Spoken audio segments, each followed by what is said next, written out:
Crystals have always called to us. Their colors, their brilliance, their shapes. But more than that, their presence. There's a reason humans across every culture, every continent, and every age of history have been drawn to crystals. It isn't just their beauty, it's their intelligence. Crystals are not inert objects. They are living technologies. They are companions of the earth, encoded with memory, frequency, and resonance. And they are here to work with us, to teach us, to heal with us.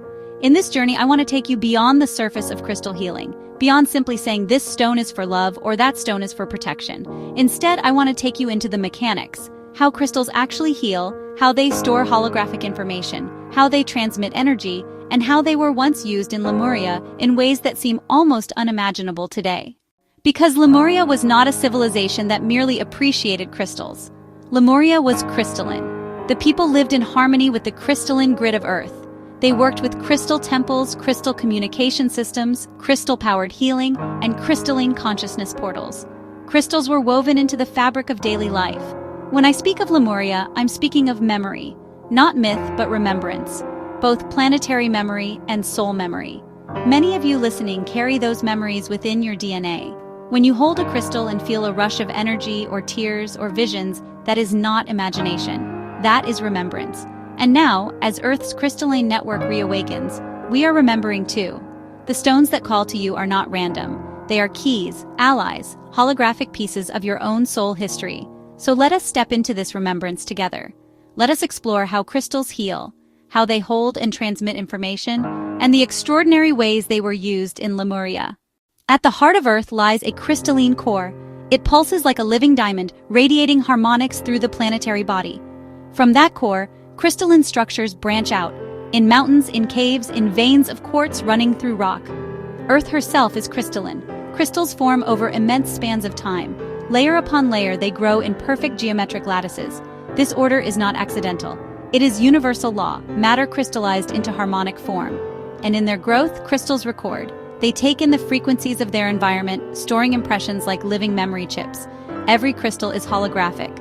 Just like a hologram, where every fragment contains the image of the whole, each part of a crystal contains the full pattern of its frequency. This is why even the smallest shard carries the same power as the larger cluster. Science already hints at this truth. Quartz is used in watches, radios, computers, satellites, because its lattice is stable, coherent, and precise. It can hold and regulate frequency without distortion. But this is only the beginning.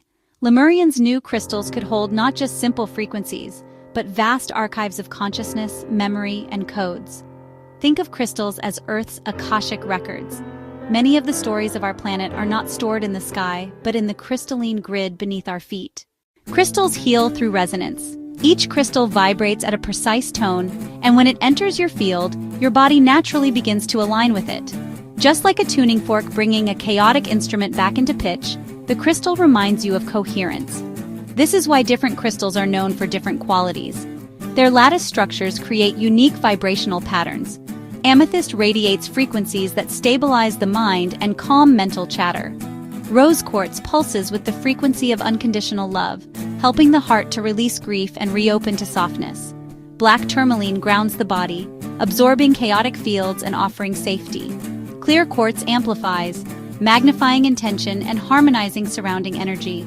Crystals interact with every layer of your auric field, the physical, emotional, mental, astral, etheric, celestial, and causal.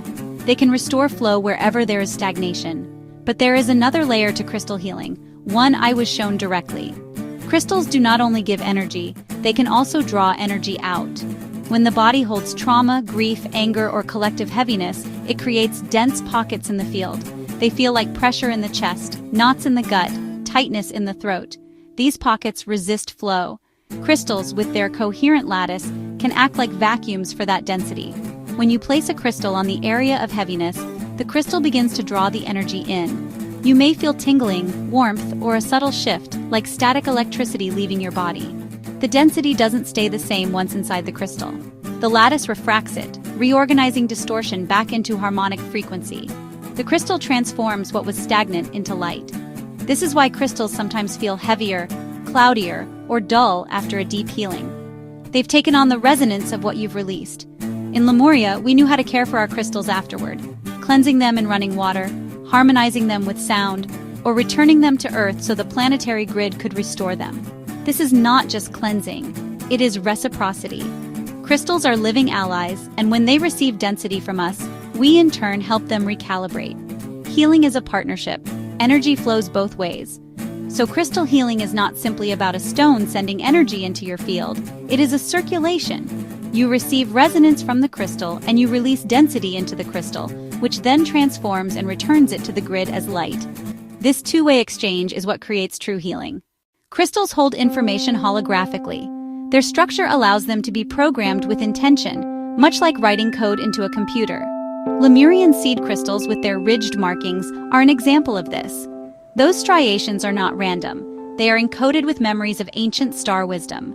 When you run your fingers along them, you activate dormant records. But the key is resonance. A crystal won't download to just anyone. It unlocks for those who are aligned, whose field carries the frequency that matches its archive. In this way, crystals are guardians of memory. They reveal themselves when the time is right. In Lemuria, entire histories were stored in crystals. A tribe could encode their songs, their teachings, their lineage into a single quartz, accessible to those initiated into its resonance. Crystals acted as libraries, archives of planetary and cosmic knowledge.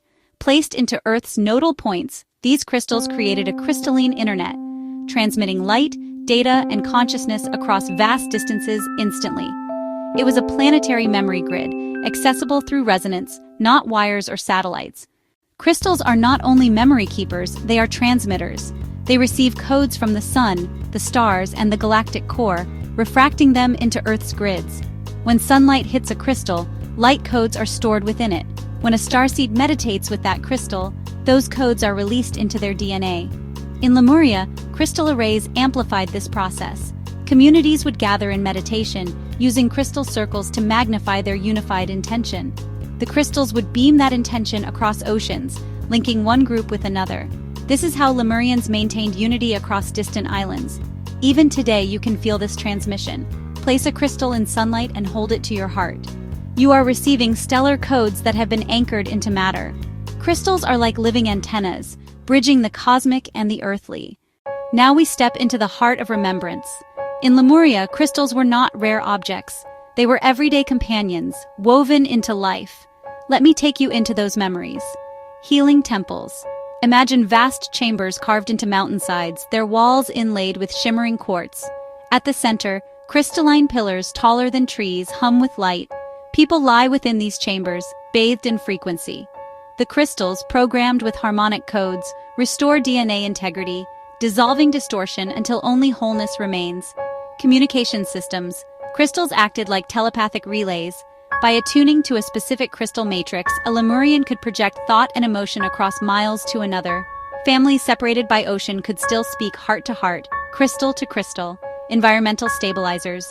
Crystals were embedded along coastlines and mountain ridges to balance weather and ocean currents. When storms grew unstable, frequencies pulsed through these crystalline anchors, calming waves and harmonizing wind. Construction technology.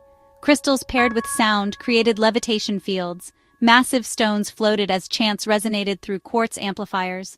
Temples, monuments, and homes were built not by brute force, but by frequency alignment. Consciousness portals.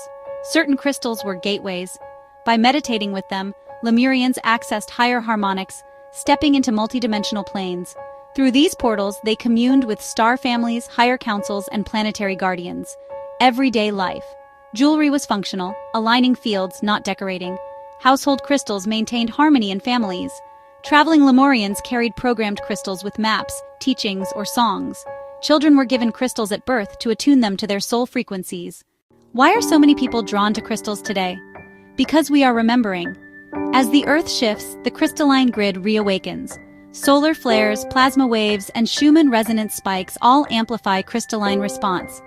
That is why crystal work feels stronger now than ever before. When you hold a crystal today, you're not just holding a stone. You're holding a holographic memory of Lemuria. You're holding a key to planetary healing. Each crystal you feel called to is a mirror.